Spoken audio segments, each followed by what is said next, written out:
Hi everyone, I'm Dr. Sam from University Animal Clinic, and we are back with some more questions that you have asked that we are going to answer. And today's topic is about boarding your dog, and what questions you should ask, things you should know before you are boarding your dog while you are going away. And some of the most common questions that I get asked is, what's the difference between doggy daycare and a boarding facility? And nowadays, a lot of places do both. But generally, a doggy daycare facility will take care of your pet during the day, allow them to play with their friends, get some exercise out, potty breaks, things like that. And a boarding facility keeps your pets for overnight and for longer periods of time.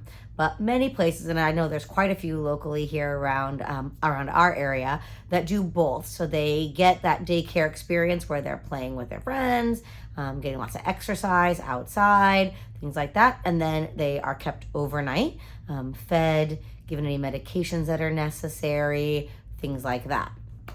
Other questions I get asked is, what's the dog's day like at a boarding facility? And every facility is different, but some of those that have that combo, they'll generally get their morning meals, get walked, and then kind of midday, usually through the mid-afternoon, they get to play outside in a yard. If it's a facility that also includes daycare, they will get usually an evening meal and then walked again and then in for the evening. Depending on the facility and depending on if this is important to you, you can ask about, is there somebody there overnight? Not every facility has somebody there at all hours. So if that is important to you, you have an elderly pet, something may happen, or a super young pet where something could happen, and you would prefer someone to be there watching them the entire time, 24 hours a day, then make sure you ask those questions when you are getting to know a facility.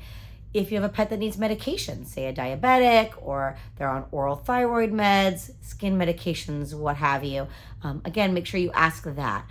Most facilities will give medications, especially if they're oral, but not all will give injectable medications, like say for a diabetic. So make sure that you ask before you are bringing your pet to a boarding facility if they need those medications, if that facility is willing to give those medications.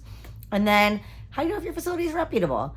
So asking at your veterinary office. Most veterinary offices know at least a few great places in your area, and they can recommend those to you. Ask your neighbor, of course. Getting a personal recommendation from somebody is always going to be better than reading online. But you can also then go out online and look at reviews and see what are the reasons people are recommending or not recommending a facility. And then, as far as I know, all of ours in our area do, and I'm sure in your area do as well, you can always ask for a tour. Seeing is believing. So touring the facility, seeing how everybody interacts at that place, how the animals are there, can also be a great indicator of whether that's a place that you want to bring your pet to spend the night. So if you have questions about boarding facilities in our area, we are here in the Lakewood Ranch, Florida, Sarasota, Florida area, give us a call. We can recommend some great facilities here. If you have questions on just how to pick a place, of course, let us know.